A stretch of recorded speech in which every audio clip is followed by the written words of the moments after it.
ঢাকা থেকে শেষ বাসটা ছাড়ে রাত 11:45 কিন্তু ভয়ঙ্কর বিষয় হলো এই বাসে যারা একবার উঠেছে তাদের মধ্যে কয়েকজন আর কখনো বাড়ি পৌঁছায়নি। আজকে নতুন যাত্রী মনে হচ্ছে। জি, কেন? এই বাসে সবাই একবারই ওঠে।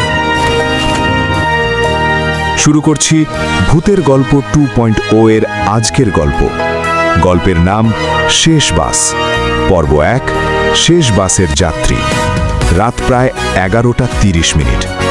গাবদলী বাসস্ট্যান্ড তখন প্রায় ফাঁকা। শামীম নামের এক কলেজ ছাত্র দৌড়ে বাসস্ট্যান্ডে পৌঁছল। সে গ্রামে যাওয়ার শেষ বাসটা ধরতে চাচ্ছিল। সে দেখল একটি পুরনো বাস দাঁড়িয়ে আছে।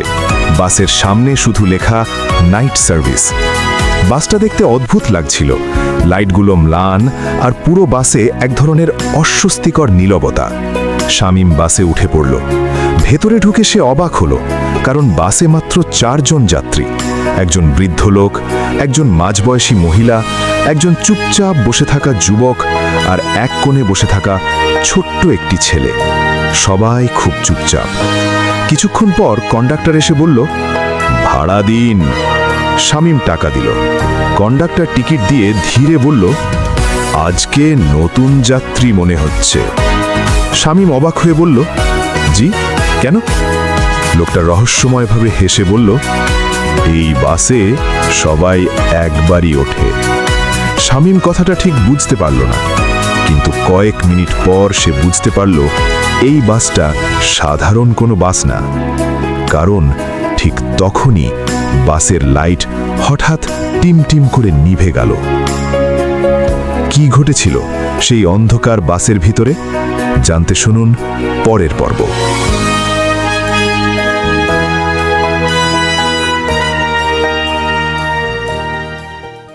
বাসের লাইট আবার জ্বলে উঠতেই শামীম এমন কিছু দেখল যা দেখে তার শরীর ঠান্ডা হয়ে গেল।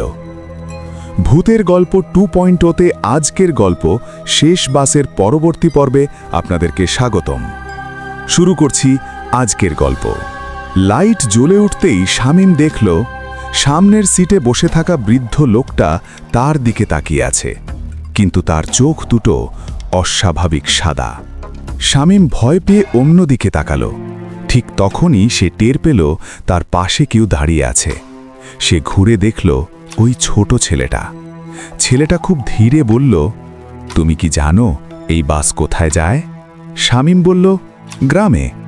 ছেলেটা মাথা নাড়ল, না, এই বাস যায় তাদের জন্য যারা আর কখনো নামতে পারে না। শামীমের বুক ধড়ফড় করতে লাগল। ঠিক তখনই বাস হঠাৎ থেমে গেল। ড্রাইভার বলল, পরের স্টপ শেষ স্টপ। শামীম জানালা দিয়ে বাইরে তাকালো, কিন্তু বাইরে কোনো গ্রাম নেই, শুধু একটা পুরনো কবরস্থান। কন্ডাক্টর ধীরে বলল, যাদের নামার সময় হয়েছে তারা নামুন। তারপর যা হলো তা দেখে শামীম চিৎকার করে উঠল। শেষ স্টপে কি ঘটেছিল জানতে শুনুন শেষ পর্ব। শামীম দেখল বাসের যাত্রীরা একজন একজন করে নামছে, কিন্তু তারা হাঁটছে না, যেন মাটির ওপর ভেসে যাচ্ছে। বৃদ্ধ লোকটা নামল, তারপর ওই মহিলা। তারা ধীরে ধীরে কবরস্থানের দিকে এগিয়ে গেল। শামীম আতঙ্কে কন্ডাক্টরকে বলল, আমি নামব না, আমার গ্রাম সামনে। কন্ডাক্টর ধীরে হেসে বলল, এই বাসে যারা ওঠে তাদের গন্তব্য সবার একই। শামীম দরজার দিকে দৌড় দিল, কিন্তু দরজার কাছে পৌঁছে সে হঠাৎ দেখল বাসের ভেতরে আর কেউ নেই, সব সিট খালি, শুধু কন্ডাক্টর দাঁড়িয়ে আছে। লোকটা বলল, তুমি কি জানো এই বাসটা 5 বছর আগে দুর্ঘটনায় পড়েছিল? সেই দুর্ঘটনায় সব যাত্রী মারা গিয়েছিল। শামীম ভয় পেয়ে দরজা খুলে বাস থেকে লাফ দিল। সে রাস্তার পাশে পড়ে অজ্ঞান হয়ে গেল। পরদিন সকালে গ্রামের মানুষ তাকে খুঁজে পেল, কিন্তু তার হাতে এখনও একটা বাসের টিকিট ছিল, যেখানে লেখা নাইট সার্ভিস শেষ বাস। কিন্তু গ্রামের লোকেরা বলল, এই রুটে এমন কোনো বাস গত 5 বছর ধরে আর চলে না। তাহলে শামীম যে বাসে উঠেছিল সেটা আসলে কার বাস ছিল? তবে কি কাল রাতে শামীম স্বপ্ন দেখেছিল, নাকি সত্যিই কোনো ভুতুড়ে বাসে উঠেছিল? ওই যাত্রীগুলাই বা কারা ছিল? এরকম হাজারটা প্রশ্ন ভেবে ভেবে হঠাৎই শামীম জ্ঞান হারায়। এরকম আরও রোমাঞ্চকর ভুতুড়ে গল্প শুনতে চ্যানেলটিকে সাবস্ক্রাইব করুন এবং লাইক কমেন্ট দিয়ে পাশে থাকুন।